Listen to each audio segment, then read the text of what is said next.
Alhamdulillah.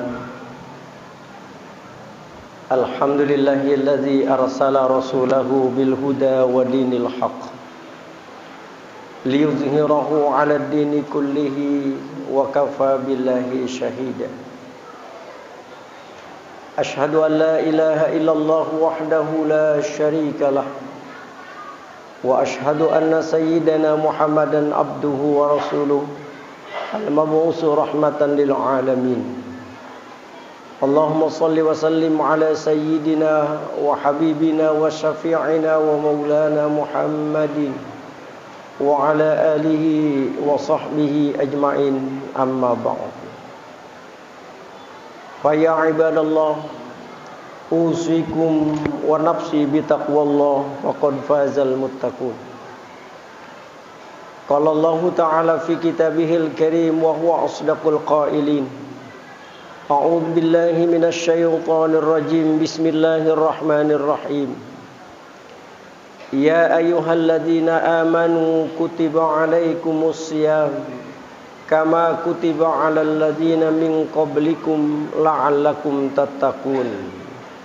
Al-ayah. Shadaqallahul azim wa sadaqa rasuluhun nabiyul habibul karim walhamdulillahi rabbil alamin. Hadirin ma'asyiral muslimin, sidang Jum'ah yang dimuliakan Allah Subhanahu wa taala. Beberapa tahun yang lalu, tepatnya di negara Amerika Serikat, telah berkumpul beberapa rektor dari universitas terkemuka di Amerika dalam sebuah konferensi. Salah seorang rektor dari Universitas Michigan di Amerika bernama Profesor Dr. Benjamin Emas mengatakan dalam konferensi itu, dia katakan, saudara-saudara, kita bangsa Amerika telah banyak melahirkan sarjana-sarjana yang tangguh dalam berbagai disiplin ilmu. Kita juga telah memiliki universitas-universitas terkemuka dalam sepanjang sejarah di dunia. Tapi sungguh kemanusiaan kita saat ini adalah kemanusiaan yang berpenyakit. Sekarang ini kita tidak membutuhkan ilmu pengetahuan, karena ilmu pengetahuan sudah kita raih. Yang kita butuhkan sekarang ini adalah kemanusiaan yang membutuhkan nilai-nilai spiritual. Pernyataan Profesor Dr. Benjamin ini sungguh mengejutkan seluruh rektor yang hadir pada saat itu. Mereka baru menyadari kalau ternyata universitas-universitas terkemuka di Amerika hanya mampu melahirkan manusia-manusia bernalar tinggi, tapi hatinya kering. Manusia-manusia yang cerdas secara intelektual, tapi lemah secara spiritual. Dan ini barangkali bukan hanya menggejala dalam kehidupan bangsa Amerika. Kalau kita coba merepresentasikan dengan kondisi bangsa kita sekarang ini, barangkali kita pun mengalami penyakit kemanusiaan. Coba kita perhatikan fenomena-fenomena yang terjadi dalam kehidupan kita. Seorang pejabat ketika melihat kumpulan rakyat jelata, yang terbetik dalam pikiran mereka bagaimana kumpulan rakyat jelata ini bisa menghasilkan proyek miliaran rupiah, tanpa pernah memandang butiran air mata yang keluar dari mata-mata mereka yang cekung. Seorang ahli hukum bisa melihat dari pasal mana yang bisa menenangkan kliennya, tapi kadang-kadang ahli hukum lupa dengan isyarat keadilan, sehingga kliennya tak obanya seperti sapi perahan yang dia bisa perah seenaknya. Seorang guru hanya mampu memberikan pelajaran, tapi tidak mampu memberikan pendidikan kepada siswa-siswinya. Inilah contoh manusia-manusia yang bernalar tinggi tapi hatinya kering. Maka pantas kalau seorang praktisi pendidikan bernama Thomas Merton, beliau katakan untuk membangun sebuah peradaban yang gemilang, untuk membangun sebuah bangsa yang jaya, tidak hanya dibutuhkan sebuah sistem. Untuk membangun sebuah bangsa yang gemilang, kita butuh orang-orang yang jujur. Kita butuh orang-orang yang memiliki kepekaan. Kita butuh orang-orang yang memiliki hati nurani. Kita butuh orang-orang yang memiliki kesucian jiwa.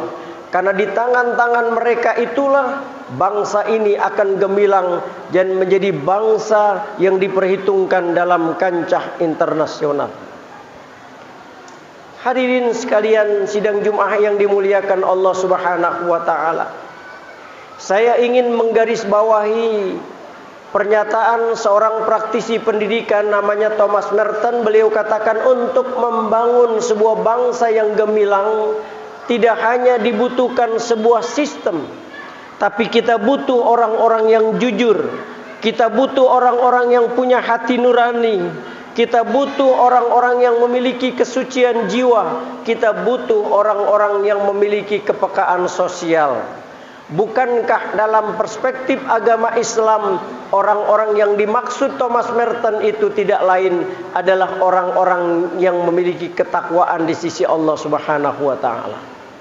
Jadi intinya tidak lain bahwa untuk membangun sebuah bangsa yang gemilang, untuk mampu membangun sebuah peradaban dalam kehidupan ini, kita butuh orang-orang yang punya kualitas ketakwaan di sisi Allah Subhanahu wa taala.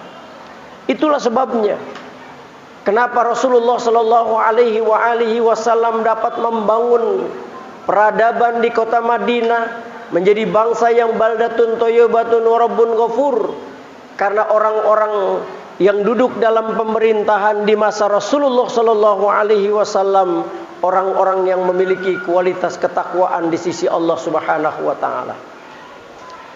Hadirin sidang Jumat yang dimuliakan Allah Subhanahu wa taala. Untuk menjadi manusia-manusia yang berkualitas, untuk menjadi manusia-manusia yang bertakwa kepada Allah, ini butuh sebuah madrasah, butuh sebuah sekolah, sebuah universitas yang nanti akan melahirkan generasi-generasi yang bertakwa, yang kelak akan membangun sebuah peradaban, yang kelak akan membangun bangsa yang gemilang, bangsa yang disebutkan dalam Quran baldatun thayyibatun rabbun ghafur. Dan madrasah itu jauh sudah 14 abad yang lalu Allah sudah persiapkan. Sebelum Amerika bicara tentang pendidikan, 14 abad yang lalu Allah sudah bicara tentang pendidikan yang mampu melahirkan manusia-manusia yang mampu menjadikan bangsa ini menjadi bangsa yang gemilang. Di dalam surah Al-Baqarah Allah sudah mengingatkan kepada kita sebuah madrasah yang nanti akan melahirkan manusia-manusia yang berkualitas, yang akan membangun sebuah bangsa yang gemilang.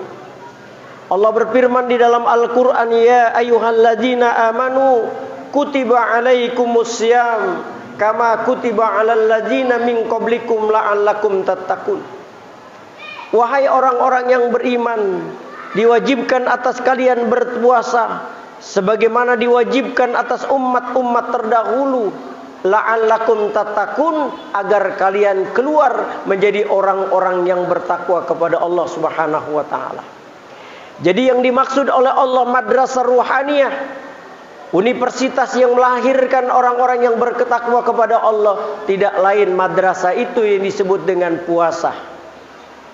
Puasalah ibarat sebuah madrasah ruhaniyah yang nanti menggembleng, yang menghasilkan kualitas manusia-manusia yang bertakwa kepada Allah. Maka di dalam ibadah puasa kita menemukan kurikulum-kurikulum yang nantinya dapat kita ambil dalam rangka menjalankan kehidupan ini sesuai dengan apa yang diamanatkan oleh Allah Subhanahu wa taala.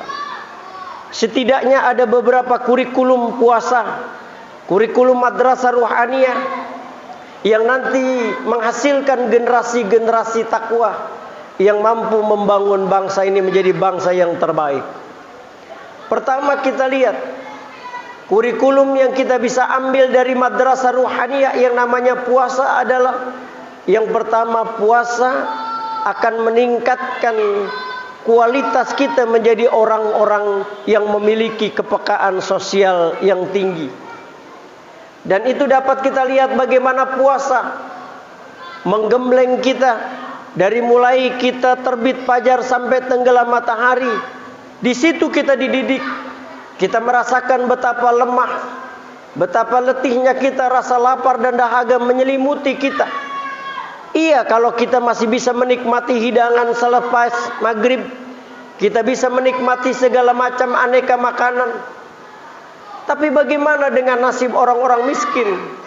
Bagaimana nasib anak-anak yatim yang mereka bukan hanya lapar di saat di bulan puasa, tapi mereka pun merasakan kegetiran hidup di bulan-bulan lain selain daripada bulan puasa. Dari sinilah kemudian menghasilkan kualitas menjadi orang-orang yang memiliki kepekaan sosial yang tinggi terhadap orang-orang yang ada di bawah garis kemiskinan. Dan itu kita bisa dapat dari apa yang disebut dengan beribadah puasa. Yang kedua, puasa juga menghasilkan kualitas orang-orang yang ikhlas. Bagaimana ibadah puasa melatih kita untuk tetap tidak menginginkan apapun dalam hidup ini ketika kita beribadah kecuali hanya Allah Subhanahu wa taala. Maka puasa adalah ibadah sirriyah, ibadah yang rahasia yang hanya tahu kita dengan Allah. Karena ini ibadah sirriyah, maka ibadah puasa tidak gampang terkena riya. Maka itulah kemudian Allah mengatakan as-saumu li, puasa itu untukku dan aku sendiri yang akan memberikan ganjaran bagi orang-orang yang berpuasa. Jadi puasa intinya akan melahirkan generasi-generasi yang ikhlas, generasi-generasi yang ketika melakukan perbuatan dalam kehidupan ini sudah tidak ada lagi niatan untuk dibanggakan. Karena baginya target pencapaian itu bukan manusia tetapi Allah Subhanahu wa taala. Yang ketiga, kurikulum yang kita bisa ambil dari ibadah puasa yang disebut dengan madrasah ruhaniyah itu adalah bagaimana puasa mengajak kita untuk tetap mensucikan jiwa kita dari kekotoran-kekotoran batin yang selama ini menyelimuti diri kita sehingga sulit kita berkomunikasi dengan Sang Rabb Allah Jalla Jalaluh. Bagaimana selama kita berpuasa, kita dituntut oleh Allah Subhanahu wa taala untuk tidak melakukan perbuatan-perbuatan yang menyebabkan Allah tidak ridho. Dalam ibadah puasa kita seringkali menjadikan diri kita betul-betul hanya ibadah, ibadah dan ibadah. Sehingga itulah yang kemudian menghasilkan kualitas di dalam diri kita, bahwa hidup ini tidak lain adalah rangkaian ibadah kita kepada Allah. Hadirin sidang Jumat yang dimuliakan Allah Subhanahu wa taala. Nah, kurikulum inilah yang kemudian menghasilkan kita menjadi orang-orang yang insya Allah mampu membangun sebuah peradaban, mampu membangun sebuah negara yang gemilang. Karena di dalam kurikulum itu akan menghasilkan kita menjadi orang-orang yang memiliki kesucian jiwa, orang-orang yang memiliki kepekaan sosial yang tinggi, dan orang-orang yang ketika dia berbuat sudah tidak ada lagi pamrih kecuali ridho Allah Subhanahu wa taala. Maka kelak dari sinilah akan muncul negara yang kemudian yang diabadikan di dalam Al-Qur'an menjadi baldatun thayyibatun rabbun ghafur. Hadirin sidang Jumat yang dimuliakan Allah Subhanahu wa taala, sebentar lagi kita akan memasuki bulan suci Ramadan. Dan nanti kita akan melaksanakan ibadah puasa yang disebut dengan madrasah ruhaniyah. Mudah-mudahan dari seluruh rangkaian ibadah puasa yang nanti kita akan laksanakan akan melahirkan generasi-generasi baru dalam kehidupan. Mudah-mudahan puasa yang kita laksanakan mampu memberikan pelajaran buat kita, sehingga kita keluar dari puasa menjadi orang-orang yang memiliki kesucian jiwa, memiliki kepekaan sosial yang tinggi, memiliki keikhlasan dalam setiap berbuat. Dan mudah-mudahan ketika kita mampu melaksanakan ini dengan baik, akan terciptalah sebuah peradaban baru, bangsa yang gemilang. Itulah yang diharapkan oleh Allah Subhanahu wa taala. Mudah-mudahan Allah memberikan kita kekuatan agar kita mampu menjadikan setiap rangkaian ibadah untuk menjadikan kita menjadi orang yang lebih baik lagi di hadapan Allah Subhanahu wa taala. Barakallahu li wa lakum bil Qur'anil azim wa nafa'ni wa iyyakum bima fihi minal ayati wa zikril hakim. Aqulu qawli hadza wa astaghfirullaha li wa lakum wa lisairil muslimina wal muslimat. Fastaghfiru innahu huwal ghafurur rahim. Allahumma shalli wa sallim ala sayyidina wa habibina wa syafi'ina Muhammad sallallahu alaihi wa alihi wa ajma'in. Alhamdulillah. Alhamdulillahilladzi nahmaduhu wa nasta'inuhu wa nastaghfiruh wa na'udzu billahi min sururi anfusina wa min sayyiati a'malina may yahdihillahu fala mudilla lahu wa may yudlil fala hadiyalah. Asyhadu an la ilaha illallah wahdahu la syarika lah wa asyhadu anna sayyidana Muhammadan abduhu wa rasuluhu la nabiyya ba'dah.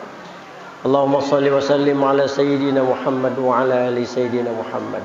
Kama sallaita ala Ibrahim wa ala ali Ibrahim wa barik ala sayyidina Muhammad wa ala ali sayyidina Muhammad. Kama barakta ala Ibrahim wa ala ali Ibrahim fil alamin innaka Hamidum Majid. Qala Allah ta'ala fi kitabihil karim wa huwa asdaqul qailin. A'udzu billahi minasy syaithanir rajim. Bismillahirrahmanirrahim. Wasari'u ila maghfiratin min rabbikum wa jannatin arduha as-samawati wal ardu u'iddat lil muttaqin. Wa qala aidan innallaha wa malaikatahu yusholluna 'alan nabi ya ayyuhalladzina amanu shallu 'alaihi wa sallimu taslima.